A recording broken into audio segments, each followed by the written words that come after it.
You always have to keep yourself grounded in whether something is fun or not. Like you can say the first function of an action figure is to be someone the kid wants to be, but you blow that out to the macro version of that, and it's the first function of a toy is to be fun for a kid. I am the Senior Vice President of Design over the toy categories of action figures, plush, games, and I'm over inventor relations for all of Mattel.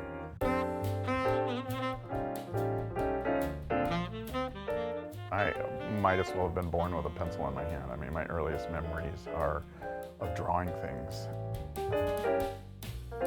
I was a little smarter than the average kid. I had skipped the second grade, and then here was this education system that was built around a lot of visual stimulation and a lot of visual return from the students.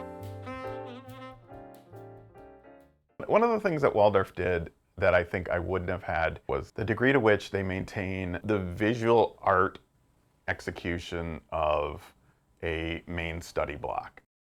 When you're in design college, they don't have a class called drawing class. The class is called visual communication.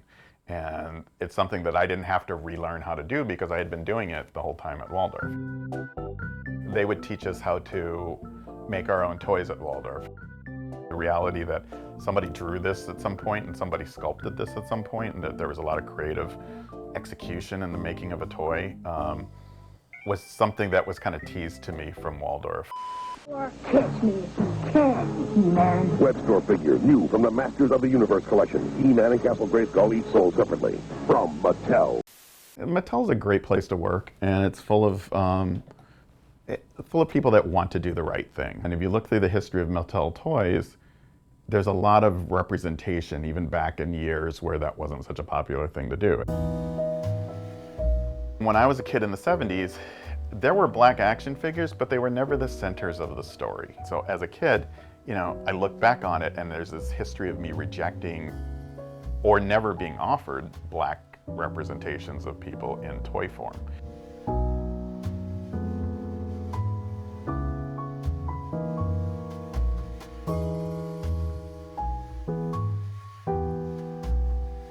Sunman is kind of amazing as a construct.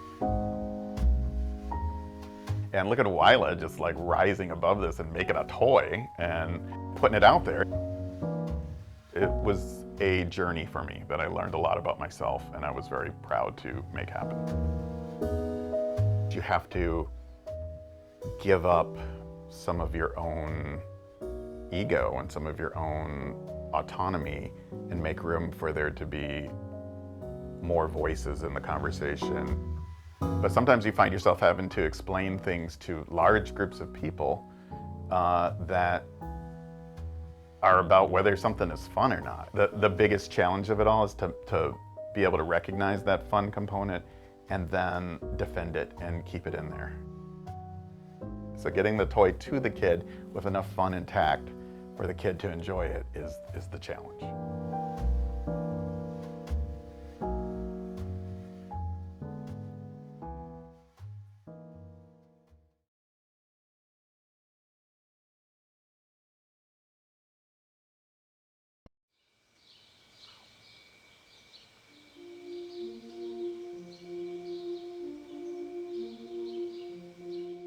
There's one person that described it as the trifecta. I'm Waldorf trained, I'm a Waldorf student, and I have Waldorf teaching experience.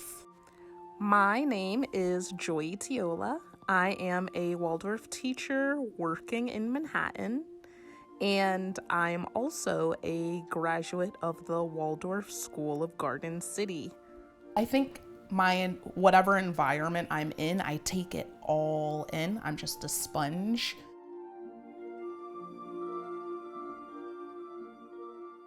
From my perspective, Waldorf education is not, okay, let's let these children figure everything out for themselves. In teacher training, you hear the thought about nature versus nurture.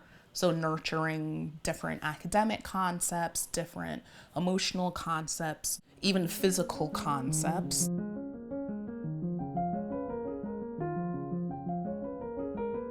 The curriculum that we were given presenting it in an artistic way and very digestible ways. That was beneficial to me.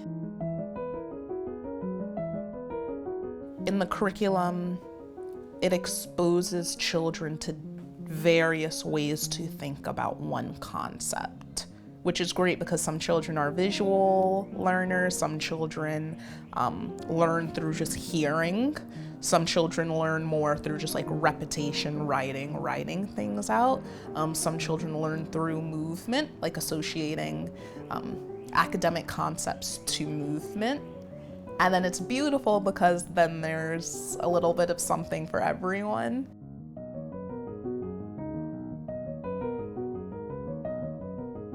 How can we organize our lives? And I don't think just for children, but how can we organize our lives so that we're less reliant on the technology that we have?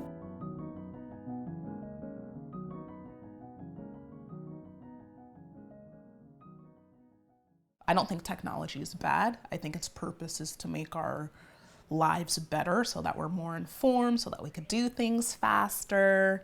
You know, like the list goes on and on and on, but I do think it becomes bad when we're reliant on technology. Like in training, you hear a lot of the lecturers say like the constellation of the group. Like, what's the constellation of the children in front of you? Meaning, like, what's the group dynamic here? And how can you support everyone in that role? So if there's a child that's, for lack of better words, like more dominant, like the most dominant or more dominant than others for a majority of the time, supporting them to use that like strength in a positive way with their classmates. And then on the other side, if there's a child that's not as dominant or just very maybe passive with their classmates, supporting them to find the strength in that. One of my colleagues at the school now says that teachers, it's our work to almost create an oasis for the children during their school day, so that we can help them unfold versus like just being influenced and influenced and influenced. If I were to describe my role as a Waldorf educator, it is creating competent, confident, and contributive members of society.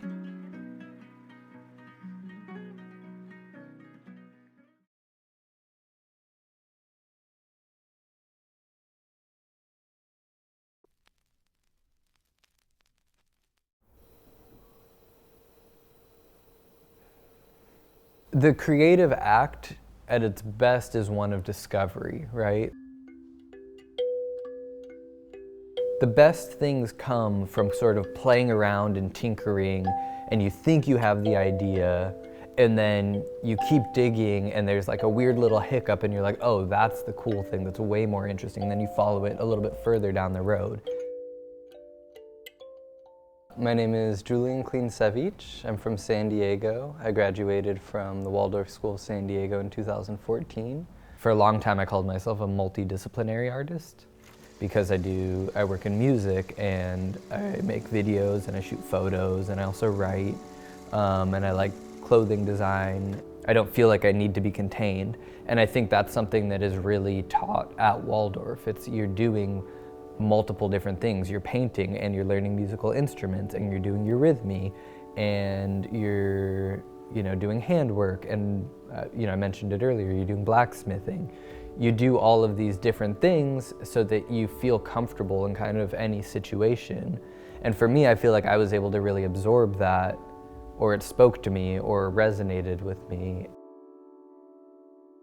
See you soon. Hey. Hey. Cool. Well, should we get some lunch?